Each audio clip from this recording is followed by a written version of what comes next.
Welcome to No Man's an Island, a podcast powered by Men's Therapy Hub. I'm Dr. Jett Stone, and today I'm talking with Dr. Moshe Moeller, clinical psychologist, assistant professor at Albert Einstein College of Medicine, and associate director of the HERO DADS program at Montefiore Medical Center. So Moshe and I were two of the only men in our clinical psychology doctoral training program a long time ago. And while most students were pursuing traditional research topics, a lot of psychotherapy research, he was studying fatherhood.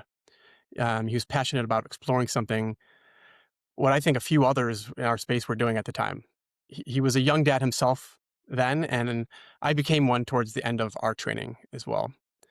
And I credit Moshe with inspiring my own work in this space. And honestly, I wish had picked his brain a bit more back then, but here we are.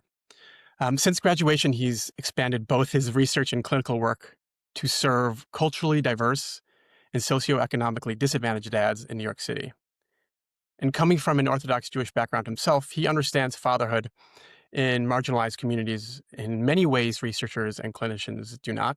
And I'm looking forward to exploring all of that today. So welcome, Moshe.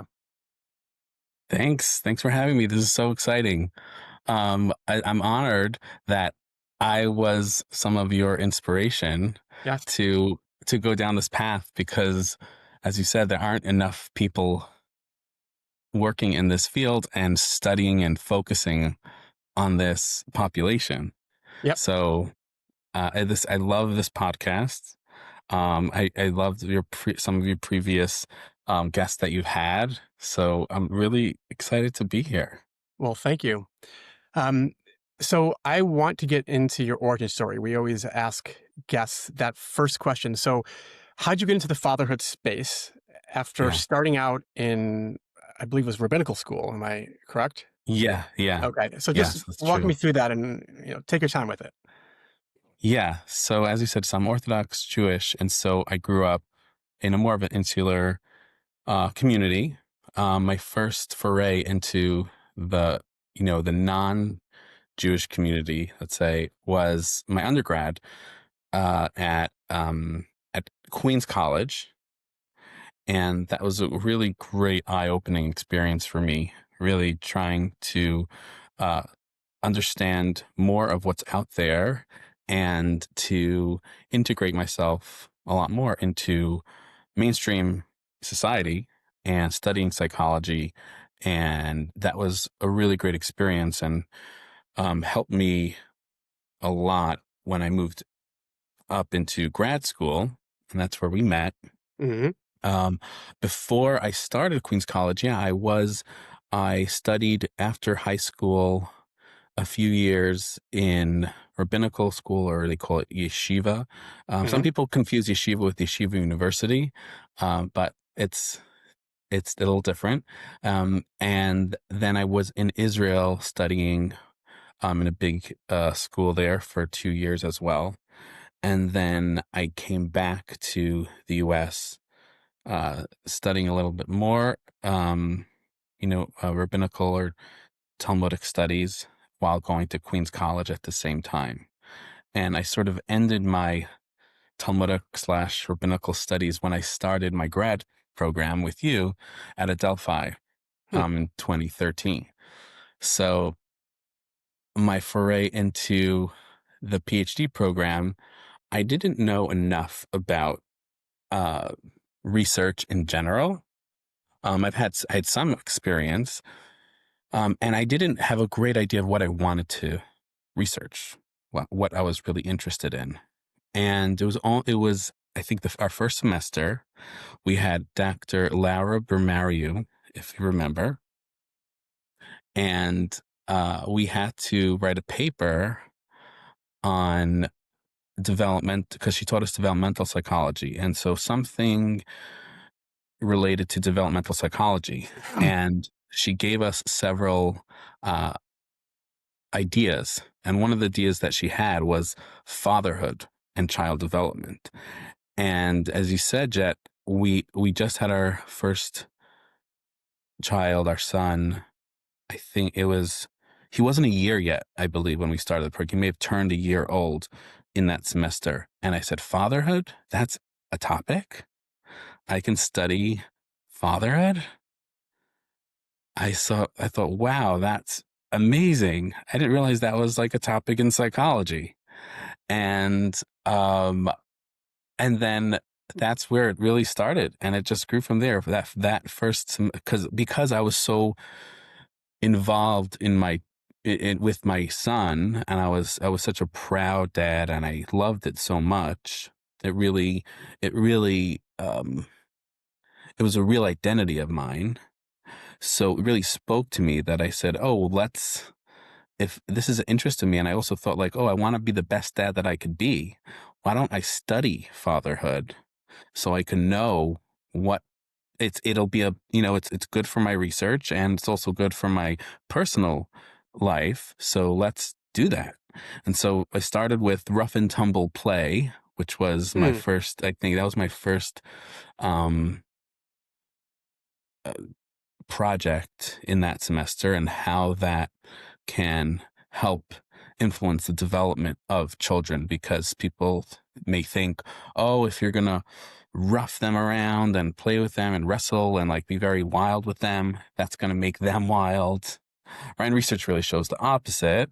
It doesn't. It Hmm. actually, if you're able to create an environment of rough and tumble play with good boundaries and limits and rules, that helps children contain their emotions, contain their aggression, and be able to express them in healthy ways with those boundaries.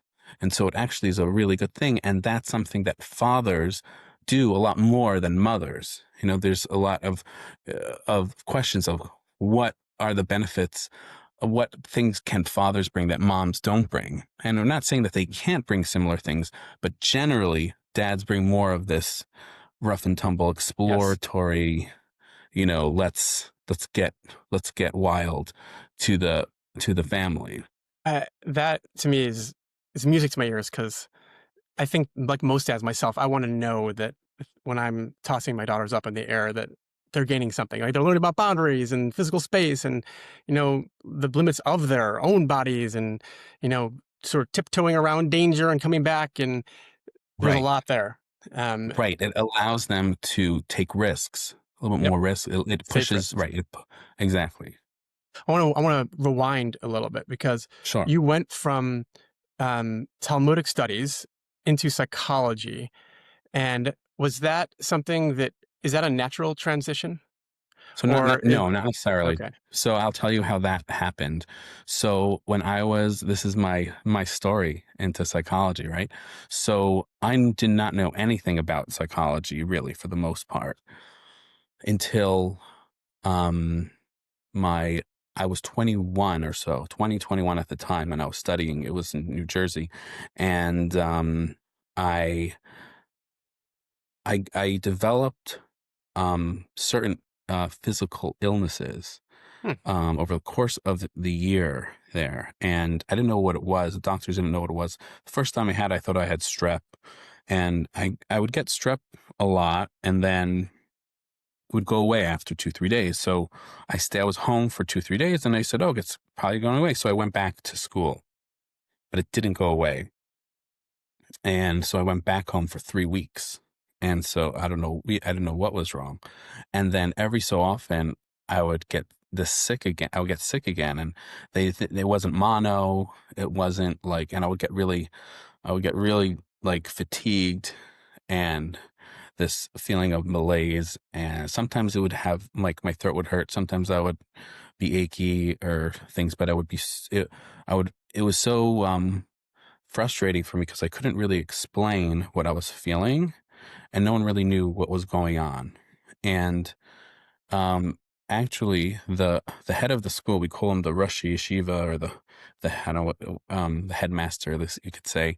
mhm. His wife um told me to read a book called Healing Back Pain by Dr. John Sarno, I've heard of it, yep. which is the mind body connection, and how people can experience physical illnesses because of repressed, unresolved emotional needs or psychological challenges. And so that really opened up my mind to be like, Yeah. oh, wow, that's crazy to think that. But it was so true. I knew at that I would, and I remember always, and it's spell it out in the book. Like I would have really great, like periods of time, and I would, I'm a doer, right? And so I would, I would coordinate a lot of things, and I was also supposed to be, studying. So I would study, and I would go places and do things, and there was so much cortisol that was going on in my system and adrenaline. So during those times of performance, I was great. But then once it ended, that's when my body was like, okay, great, let's shut down now. Like really shut down. And that's when then I started feeling all of those symptoms. So, and that was the pattern. I finally figured that out. And doctors didn't know what to do. One thought I found strep in my blood, so let's give them like this medication or whatever. But so sort of what I really figured out, and it wasn't a lot at that time spoken about, was chronic fatigue syndrome. It's really what it was. I believe I was never technically diagnosed with it, but like I really think that's what I was experiencing. And so, but then I went to finally at the end of the third year, I started seeing a psychologist for the first time ever. And that was my start into, the field of psychology. And he got me started. I remember when I went to Israel later that year, and he told me to start like exercising, to work out. So I started going to a gym there. And then he said, also, you know what? Maybe we should start an antidepressant, an SSRI, because there are some good side effects that can happen from those.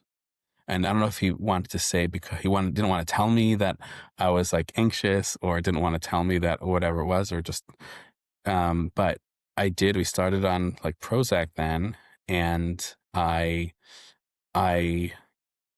I started feeling so much better between also the freedom of being in Israel, like not Hmm. having a lot of restrictions, um, and like working out, feeling really good about myself.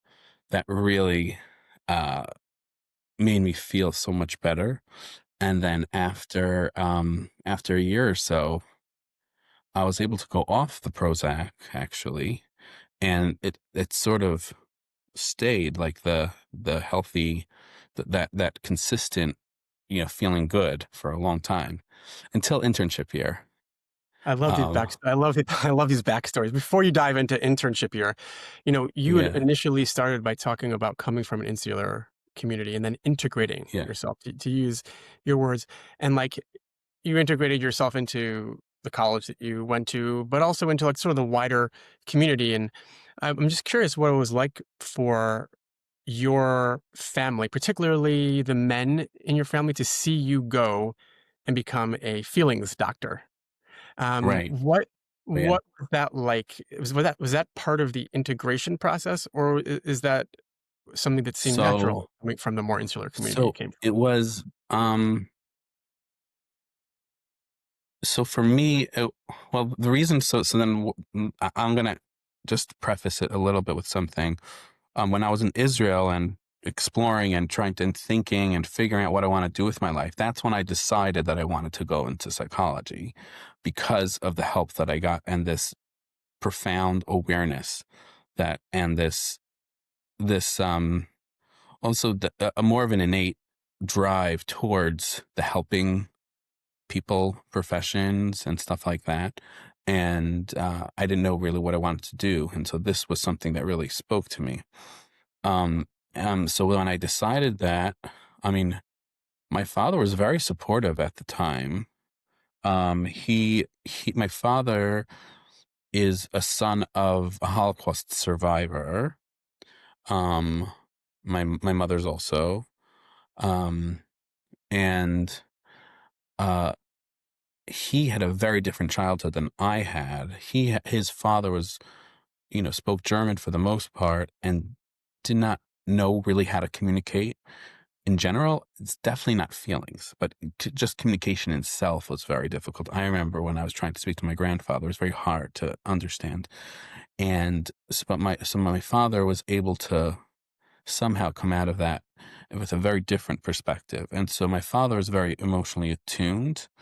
Um, my and then I had an interesting relationship with my brothers growing up because my older two brothers would fight all the time. I was the younger one. I would watch all of it.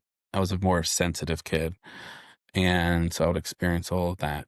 Uh, so my brothers, I think before I started even psychology, my brothers had saw therapists in the past or psychiatrists and things.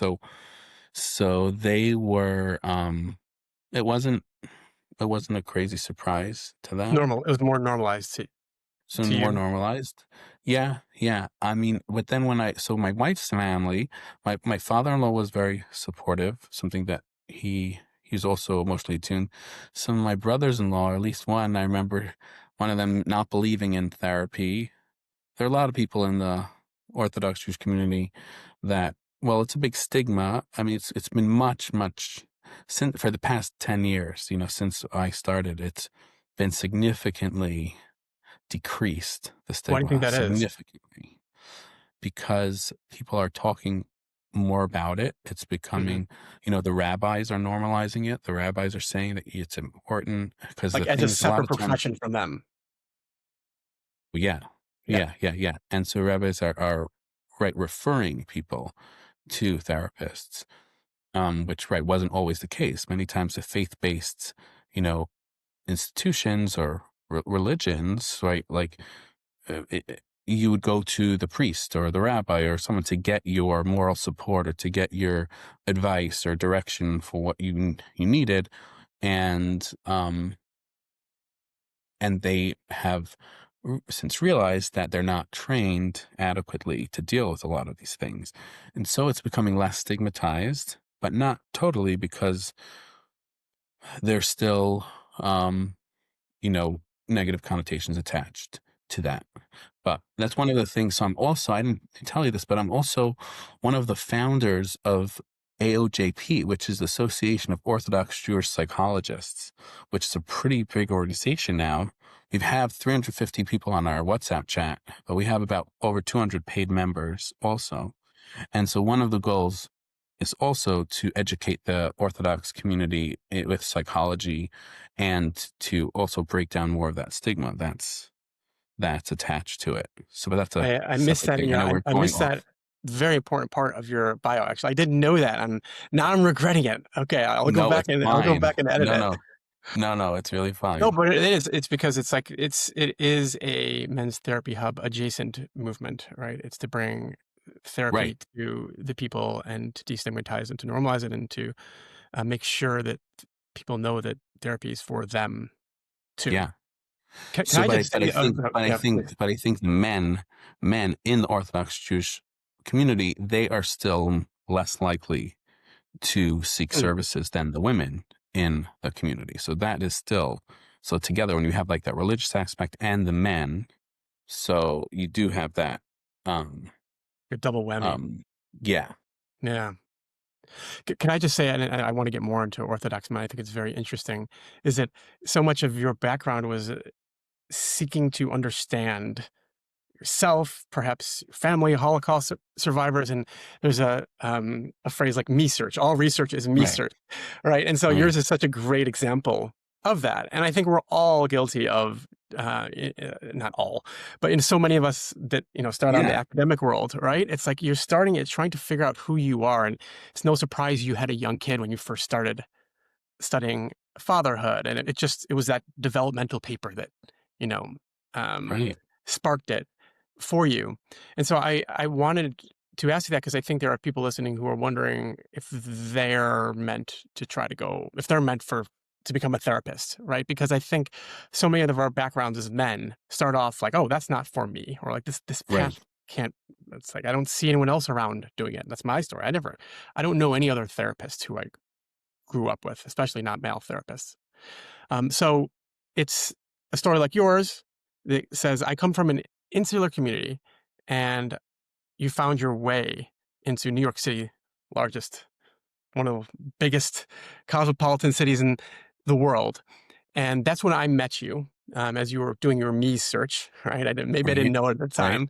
time, but we were two No, guys. no, we did. We talked Did about we? it. You Okay, used the term. Yeah. okay, okay. I Well, remember a lot. you have better memory Good than me. things. Good things. Yes. Well, let's remember some more. Okay. We were Okay. the only two guys in our therapy training cohort, right? I think there were Right. three at first, and maybe there's some Yeah. drop off. And I'm Right. just curious, looking back now, well over a decade, like what was your experience like? Because I shared this before in this podcast and elsewhere. That's like it was isolating, and not in a way that I want people to feel bad for me. I just felt like um, the mal experience was unattended to. Masculinity and men, it was grim out there. There was a lot of deficit of what we're lacking, the problems that men have, and it just didn't feel as if there was a practical way to understand masculinity and apply it to clinical populations. Right? That's just a briefer on my own experience. And I'm curious if you felt the same way, or if your experience of being one of the few men in not just in our training program, but in also clinical placements. Like, right, we'd be in hospitals all over the city and Yeah. community The clinics. only one. Yeah. Yes, the only one. And what was that like for you? Yeah. So a few things. So Hmm. not just that we were the only men, we were also white men, Hmm. and we also have to. Even though this was my first um educational experience on who I was as that I was a white man, because when we had our diversity class or so, we talked about who's the otherness, and I was saying, anyone different than, my insular community is other. And at some point I was also saying that, oh, I think, you know, I was talking about socioeconomic status and stuff, and I didn't consider myself white. And they're like, what do you mean? Of course you're white. Like, you are white, even though you're Jewish, Orthodox Jewish, but you're white still. Yep. And so that was so even though I can think whatever I want, whoever my other is, and whether if I have privilege or I don't have privilege, but I can see that, and I have to understand that this is how other people see me, and that I need to be aware of that and very, very attuned and sensitive to that. So that's one of the things I really learned, that I did feel very isolated also. Um, it was, it felt isolated, yes, in our cohort, and definitely in the placements. Like my internship year, it was just me and six other women. Hmm. So the they're right. There was not a lot of emphasis on right masculinity and men's health, and how do we work with that. I also wonder, because we were in a psychoanalytic program, a lot of the there was a lot of talk, or psychoanalysts who slept with their patients, and a lot of the men who used their power in negative ways. And I do wonder, and we talked about men, in that way. A lot of times men are spoken about in ways of using their power, um, for, uh, you know, uh, for the wrong reasons.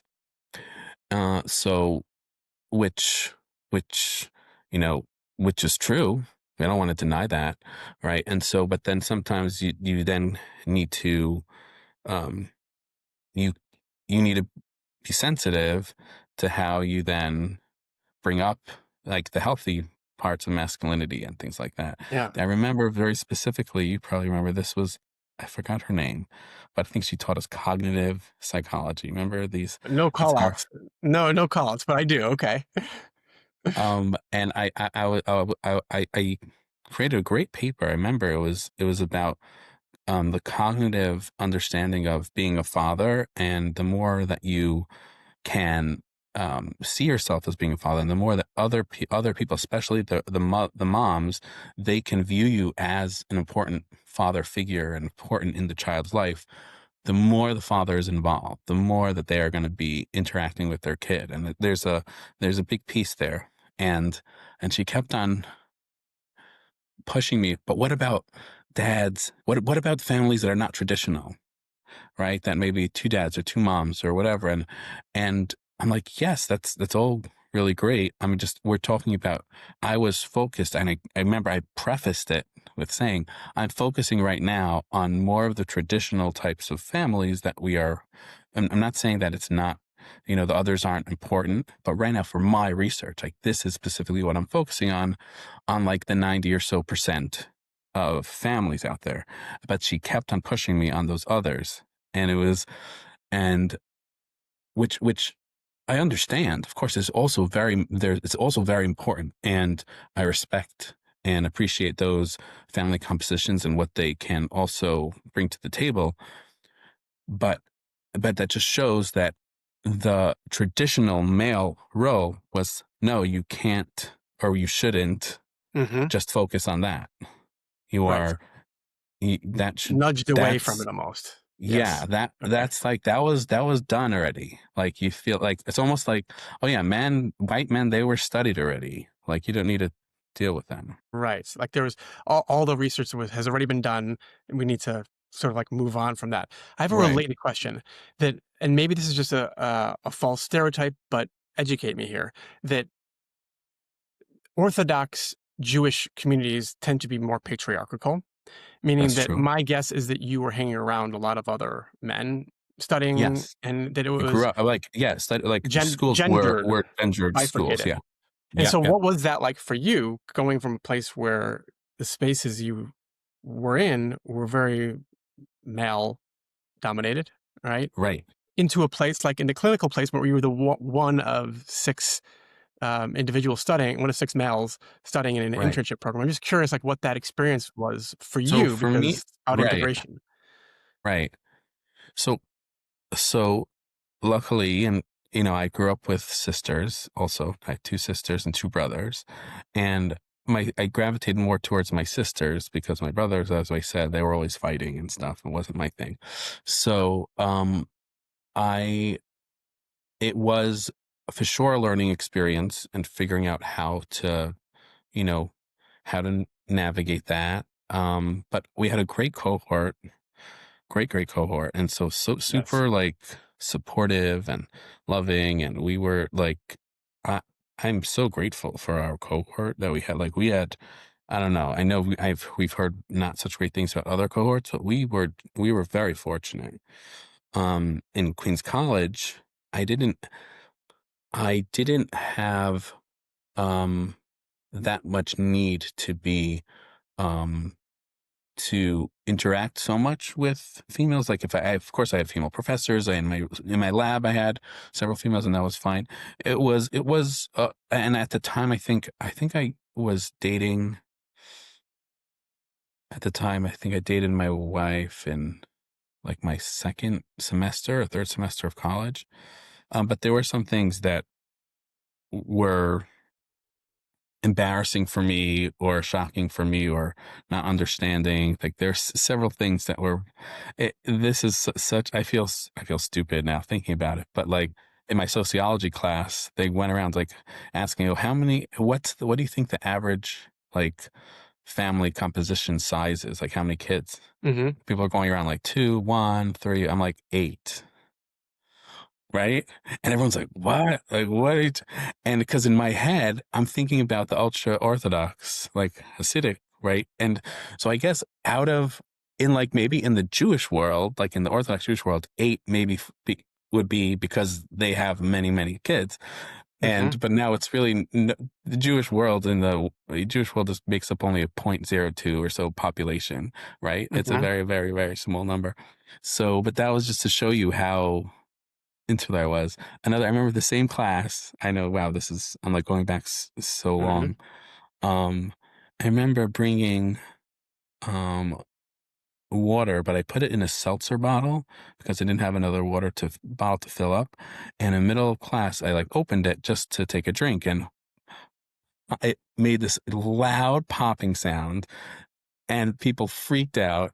shot up to the sky, to the ceiling. This is my first semester in Queens College. I was so embarrassed. I did not know what to do with myself. Because I felt like such an outsider, and I felt like I had to be so careful, like what I do or what I say, or, um, Those are such good but illustrations of just the vast cultural difference, and it's not like you grew up too far away either, right? right, right, right, right. And it Nope. was just Yeah, kind of around the corner. This is right. a good time to talk about and maybe educate some of our listeners who might not know, like, more about Orthodox Jewish masculinity. Like, in Orthodox Jewish communities, what does healthy masculinity look like? What does unhealthy Right. masculinity look like? What do we misunderstand as more secular therapists? What are we So, undervaluing? Like, what can we learn here? yeah. So let me try to figure out what healthy masculinity is Yeah, in the Orthodox community in this this is the conversation. place. I'm gonna talk about masculinity in the Orthodox world. There's a very strong emphasis on studying, on learning, on becoming more knowledgeable, on, scholarly understanding and insight and dialogue. That's a very important part of for a boy and a man growing up. There's, as you said, it's a patriarchal religion. Men are seen they have more of a responsibility to do a lot of different commandments or rituals, different Hmm. things to keep them, and women don't have the same um amount of uh, duties that they need to fulfill. um the the way that the only way to talk about masculinity is to also talk about women, like, because it's, it's a balance. And so gender roles, traditionally, men were the breadwinners and women were ones to stay at home, domestic, Hmm. childcare, things like that. And the roles were seen as um important for their specific roles. uh and And that's evolved over time. It's a lot of my research was regarding that and how that's, developed. But healthy masculinity, um, I think, part of it should be very similar to what it is in in every culture, where it's understanding who they are, what they can, their strengths, understanding how to speak to women in healthy, um, se- um, you know, proper ways, um, learning how to navigate their emotional states in healthy ways. Um, there is a lot of emphasis for boys, especially like on sports. Actually, it depends which circles, but the more ultra orthodox, they don't focus on that so much. But like, I grew up recess, or during summers, like sports all day. That's what it was supposed to be. Even if you Hmm. don't like sports, you still do it. Like, I wasn't that interested, but I still played a bunch of different sports. My son plays a lot of sports. Still adults play, flag football every Saturday night or Sunday. They have softball leagues, throughout the, kids and adults. But I just want to focus what else on masculinity.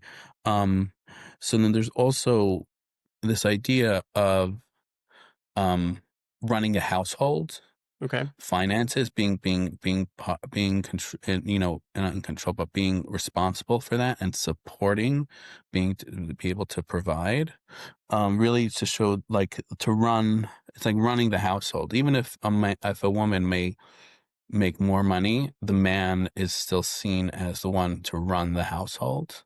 Make the um decisions, you mean? yeah, And like, more decisions. Yeah, like, yeah, or he would ask like rabbi questions and things like that. That's in a normative type of home. Like, that's what you would generally see. There is also, unfortunately, was talking to some people about this in the Orthodox Jewish world. For some reason, there's a lot of narcissism in the in the men's in the men like group. How do you understand that? Um, it's something that I've been seeing more and more. Well, there's again, there's some negative connotations. Every religion, every group has some negative like parts to it. Um, Sometimes they may think that they're better than others, that they don't have to listen to certain rules or something, that, you know, uh, they, um, they can get around certain things.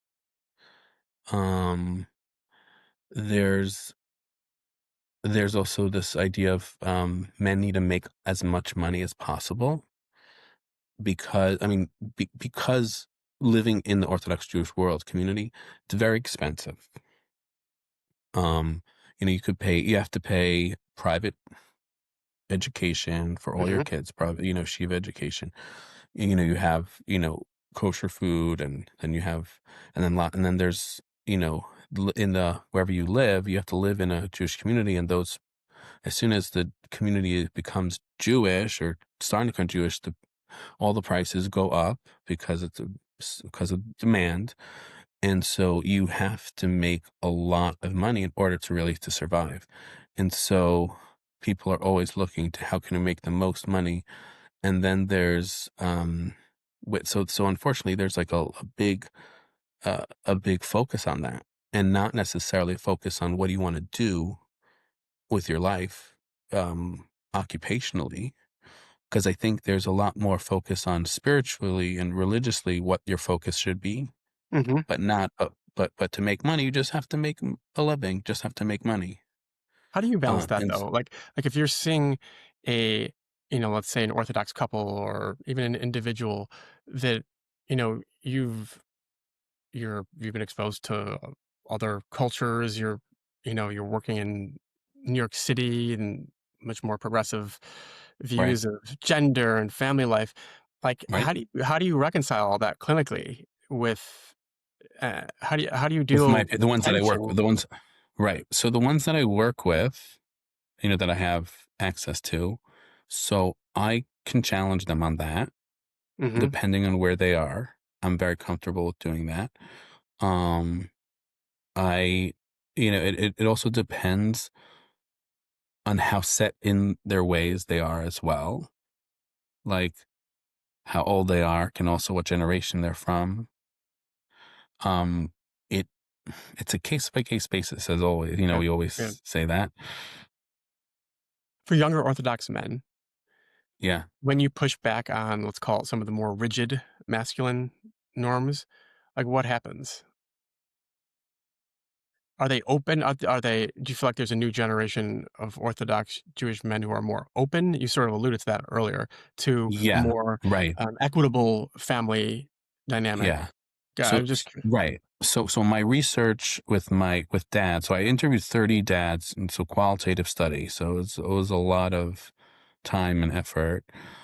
And this is before AI. This is before like translations. I mean, I think they had some that were very expensive, but now you could put it in and do it like in like a few minutes, right? But this was hours and hours of transcribing, which was good because I really heard the voices and heard these ideas over and over. There is a shift towards a more egalitarian, um, and division of labor, division of finances, division of responsibilities in the Orthodox community. However, there's still a lot of the domestic work does still fall on the mom, even if both are working. It's the same way in the greater population, the mainstream population. The research shows that it's the same, even though it's going towards that. But still, women are doing more. Uh, we call them the double shift, right? So but men are really trying to navigate this newfound, role for them to be more of the nurturing, to be sensitive, to be able to to to care in ways that men in the past have not for their children. And but they're still trying to balance these other responsibilities that they still have, which is like going to synagogue 3 times a day if they do, or, over the weekend, supposed to be studying, supposed to be learning, supposed to be, you know, teaching their kids these things that, I've sometimes, there are, I sometimes think, I've spoken to my wife a lot about these things about, I think sometimes men use these religious um, obligations as excuses sometimes to get out of their domestic responsibilities. Like they say, "Oh, I have to go to synagogue today or shul," Hmm. and so for an hour or two, and then they don't have to be home dealing with the kids or do bedtime or whatever. I have to go learn with this person, or you have to whatever. Then they can get out of it. I see this sometimes on Shabbos day, Saturday. People come to synagogue not for the praying part; they come afterwards just for like the drinking part and the eating part, and they sort of get out of their responsibilities in What some happens if you way. push on that defense? You're talking about using sort of religion as a defense against having to deal with whatever you might feel if you stepped into more care work, let's say. So, like, what happens if you press on that? You know, Right. So I as a sometimes say, therapist. I do. I sometimes would say, like, if when I have couples like this, I say, do you need to go? Like, what is more important right now? When I have a couple or family, like I would say, right now, what is more important? And it is part of it is a value thing. And I tell them I'm not their rabbi or anything, but there's something that I know I myself, like when I had my second kid, this was, and I was in school then, right? We were in their second year. I said, I can't go anymore in the morning to synagogue because then my wife's gonna have 2 kids here and dealing with them and she has to go to work. Like, that's not fair. Like, how that's not, I couldn't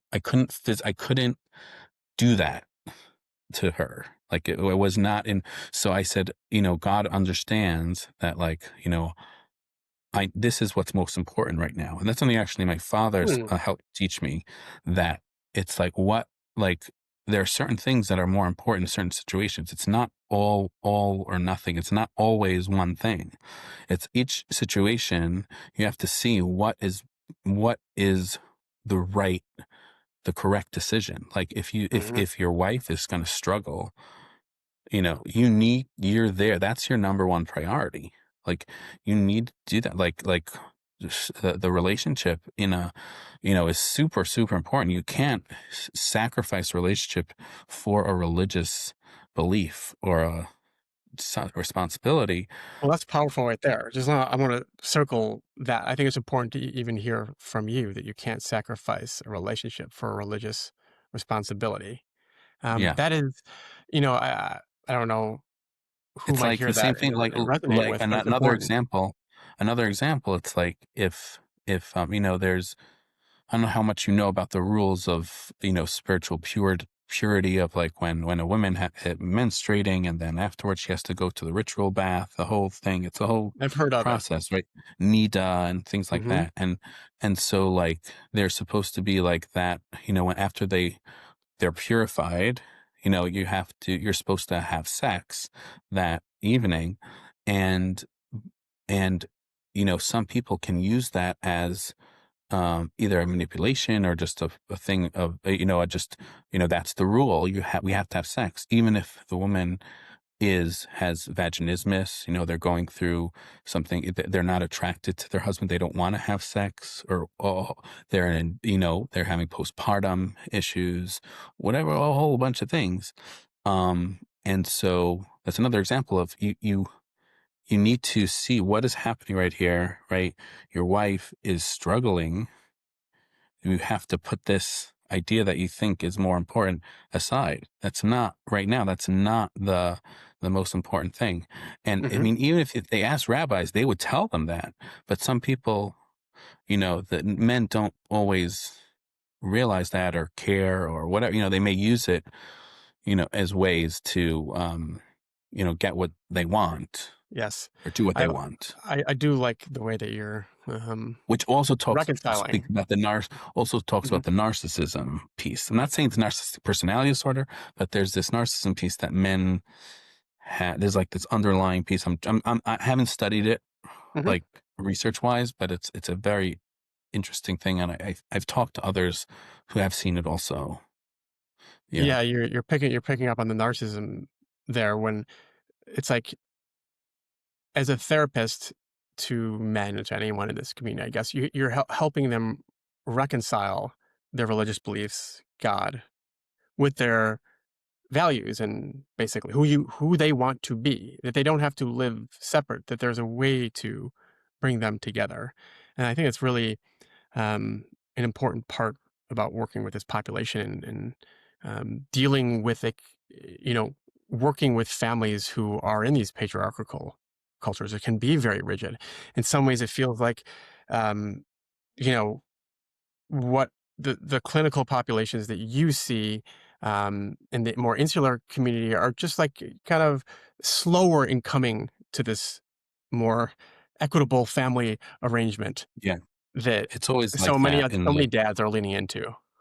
It's just right, taking some right. time, do you think? I mean, It takes more it's time. Yeah, yeah, I think so. I think it takes more time, and I yeah. think we're getting there. There's some people that still would grow up and coming into the relationship like, well, my dad did this, so this is how we're going to do it. Like a Mhm, lot of times, people think like, oh, well, no, my mom cooked and cleaned and everything and did the laundry, so I'm not going to do that. That's what you're going to do. But your mom didn't work, 40-hour week, mhm, and so that's where they the don't challenging take part that comes in. right. They don't take that into consideration.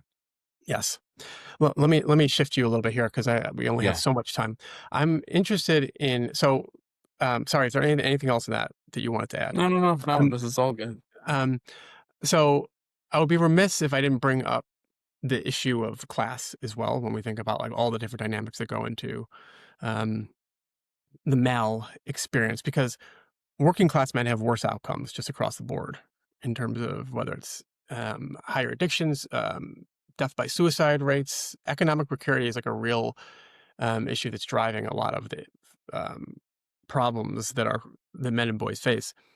Like elite men, by and large, I think that they're doing better, at least, or okay.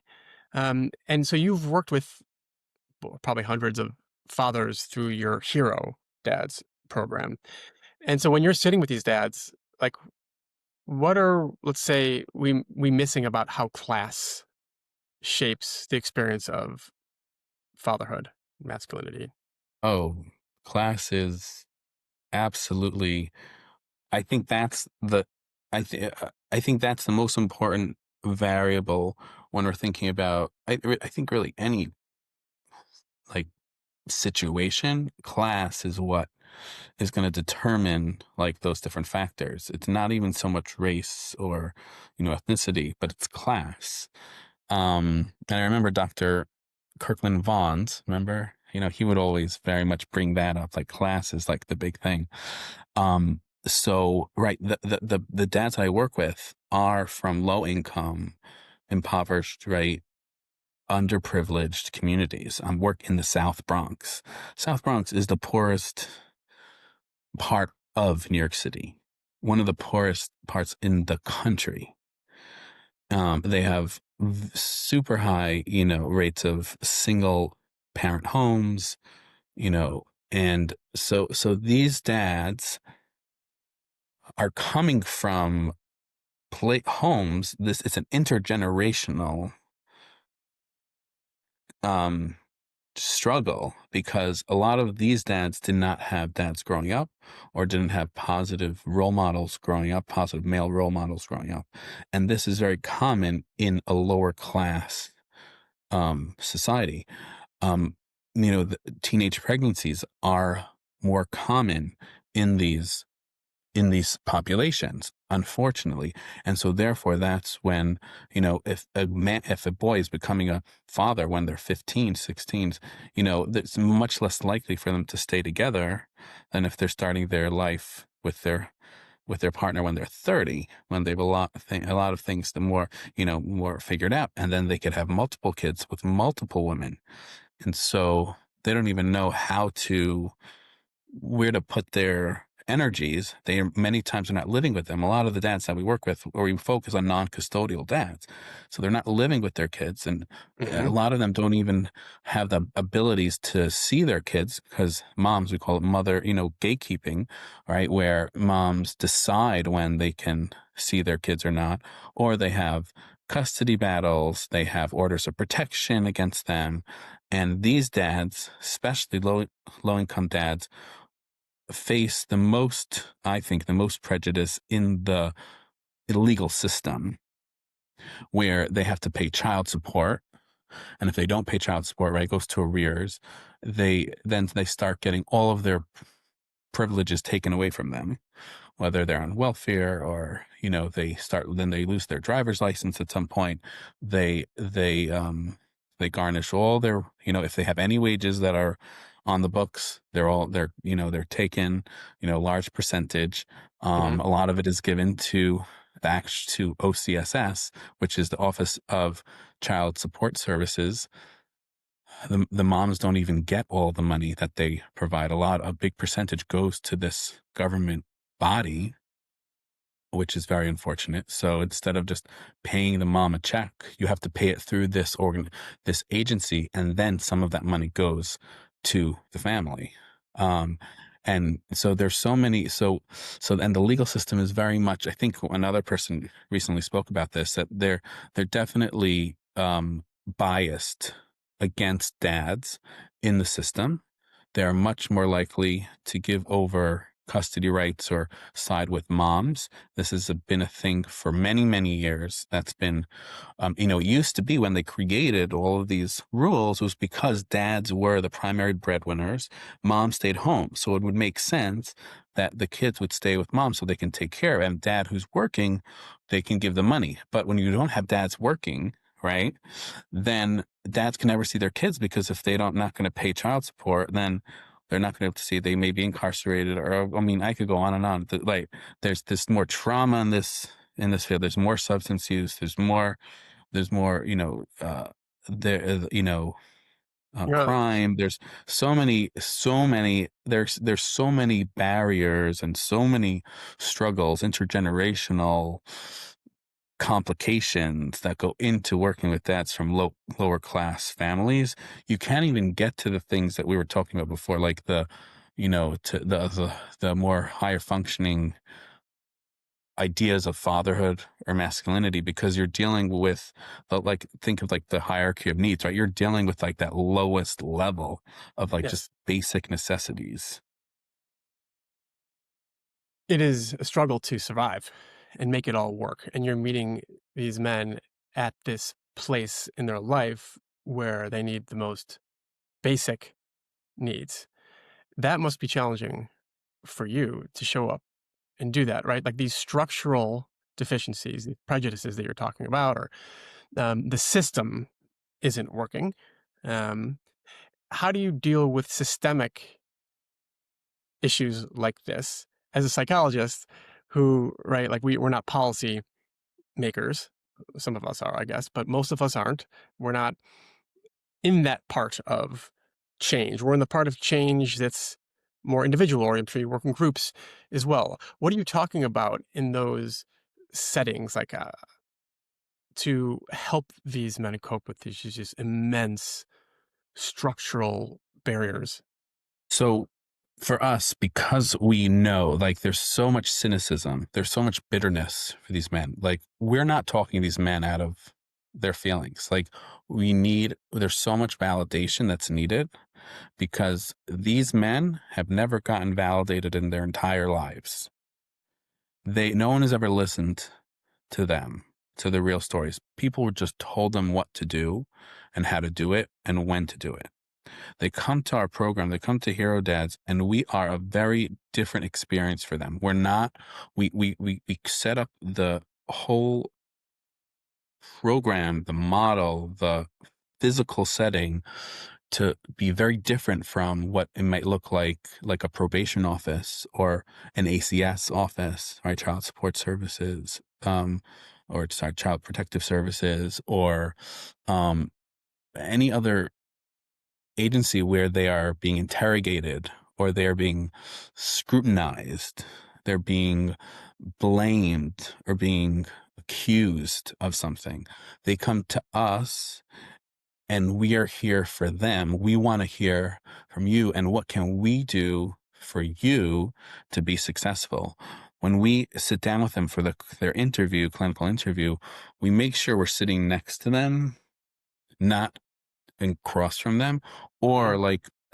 like next, like a table, like once someone would be sitting right here and I'm sitting here and we're talking, we can look away, but it's not an interrogation, it's a conversation, and it takes them time to get used to it because it's a very unique experience. We talk a lot about attachment and secure attachment, where all these men have insecure attachment styles for the most part, and so we try Explain to that to people create. who might not know what Yeah, so secure and insecure attachment is a is. huge part of my work because I also work a lot with couples, and EFT, which is emotionally focused couples therapy, focuses a lot on the theory of attachment.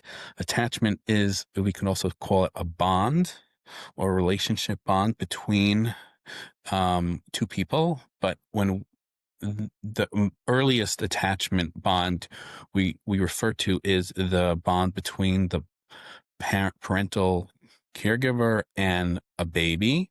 And the more that the parent is attuned with the child's needs, the more they can respond when the child calls, the more consistent they are.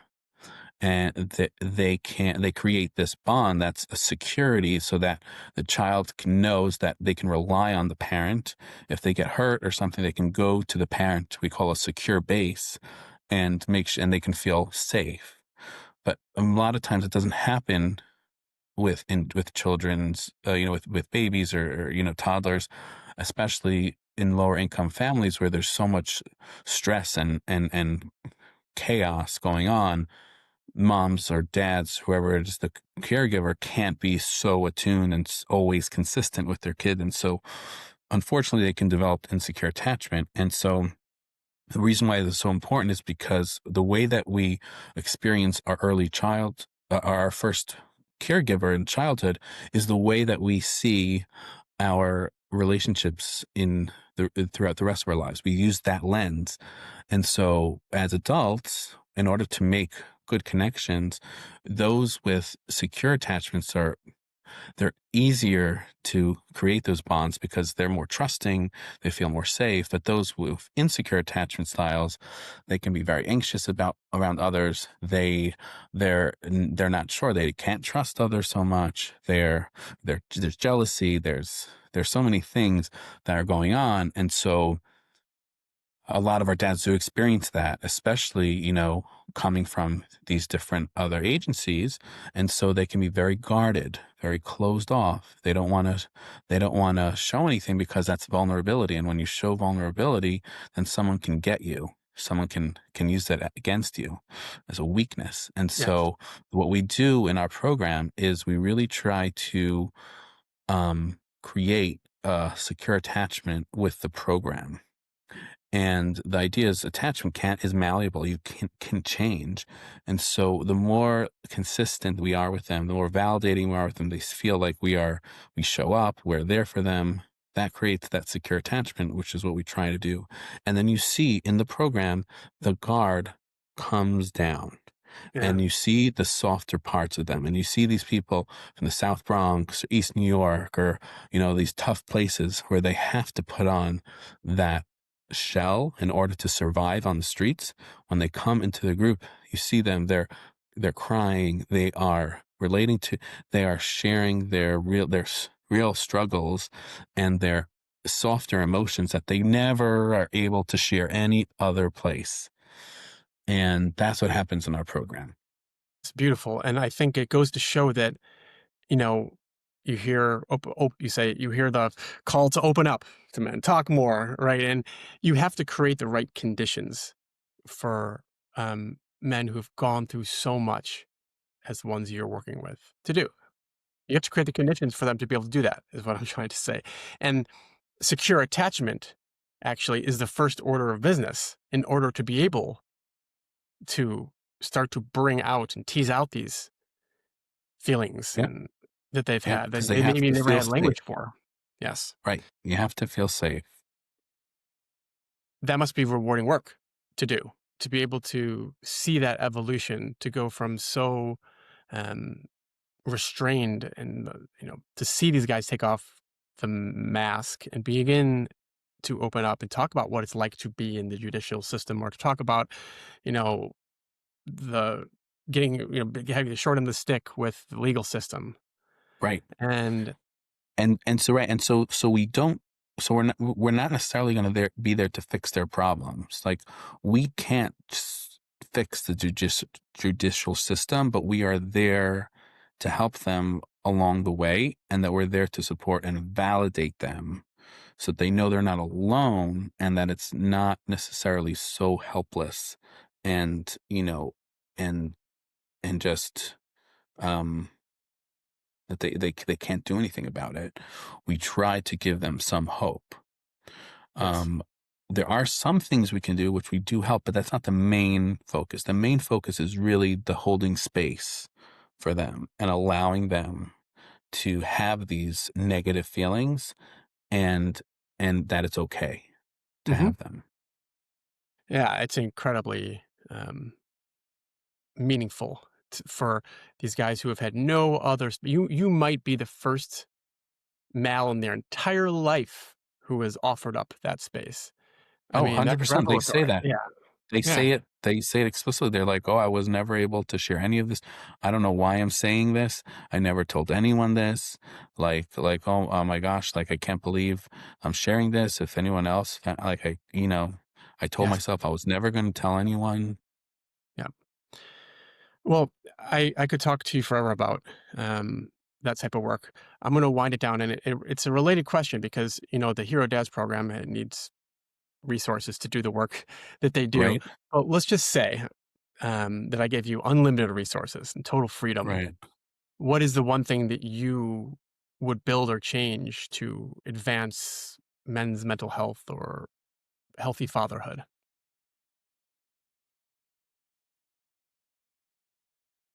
Boy, it's a similar question to. I mean, well, I want to just add, because when I do make these, when I talk about my dreams, they might come true. So, because on Why is internship, that? because when I went on internship, this was I was, when you have to apply and everything, you have to have a story, or you have to have what your hook is and something unique. And fatherhood was my uniqueness. And I was worried. Some people are like, "Oh, is that really a thing? Do people even know what that is? Like, what do you mean, fatherhood psychology?" And I said, "No, I'm going to go with it." And each so during my interviews, they would ask, like, what's your dream? Or like, what would you want to be doing in 5 years or something like that? And I said, I hope I can be, it's a dream. I don't know if it's going to be possible, but I would wish, like, I could maybe start my own fatherhood program, or be part of some type of fatherhood program or initiative. Like, I didn't even know that these programs really existed. Um, and they said that was it. And then 2 years after internship, we applied for this grant and we started Hero Dads. And so sometimes dreams come true. That's awesome. And I did not think that I was going to be able to do this like 2 years out of school at all. I thought it was going to have to be in the field and then, like, grow some, connections and this and that or whatever. But it was so, yeah. Anyways, It's really so cool. if I could do anything, I mean, Unlimited resources. unlimited resource. It's like an amusement park. It's like an amusement park for men's health, and like men's, like fathers. So if I had unlimited resources, well, we could pay lots really, really good clinicians, right? Okay. We can hire lawyers, right? We can hire policy, makers or whatever. We can have a whole team that is going to help reorganize and redefine what what fatherhood is. I would for right now New York City, and really change the landscape and start in a new direction and giving hope for a lot of these families. Because in the end of the day, also, it's not just about the fathers, it's about the kids who are struggling because their parents either aren't together or whatever, they don't have enough money. Like, we want the kids for the next generation to be successful. And so we want it to be like a place for the kids to be able to come, fathers to have unlimited, the fathers can't, they'll be placed in really great jobs. They'll know how to use their finances in a healthy way. I think that's like to have an unbelievable, huge facility that we can do it all. I like that angle. I was not expecting the lawyer bit, but it is practical. It's Yeah, practical because I've tried to get, Mhm. because there's one father program, so I forget where they're connected with like we have externships, psychology externships. So sometimes law schools have those types of things, so they can work like 20 hours a week in an agency, like like a nonprofit or something, to do some of that work for them. So like I would want that, but I was never able to get that yet. We have a partner with an agency, but it's not the same to have on site, because then lawyers can answer the questions. They can be there for the dads, like for all their different legal issues. So if a team of them and they can represent them, like a whole bunch of things, like it just like whatever resource they need to be in-house, as opposed to like a one-stop shop, as opposed to sending them to different places, because they may not go there, they may not find it, they may not have a good relationship, they may have bad experience, and then they have to go back, they don't want to go back. Like, just, you need to break down minimize those barriers, minimize those hurdles. well, I hope your one-stop shop dream comes true. In Yeah, in our lifetime. maybe. You never know. Well, I hope it does, and it was a pleasure talking to you. It's so cool to get to ask you some of these Yeah. questions that, like, I have not asked you before, and do it in a more public way. So thank you so much, Moshe. It was Yes. so fun to talk to you. My pleasure. This is great. Thank you. Thanks for listening to No Man's an Island. If you enjoyed this, please share, like, and subscribe so more people can join in the conversation. This podcast is powered by Men's Therapy Hub, where you'll find more resources, support, and a directory of male therapists for male clients. Don't forget to follow our Instagram and TikTok at Men's Therapy Hub. The music is by the Swedish artist Reindeer, spelled Raindear. Thanks for joining us. See you next time.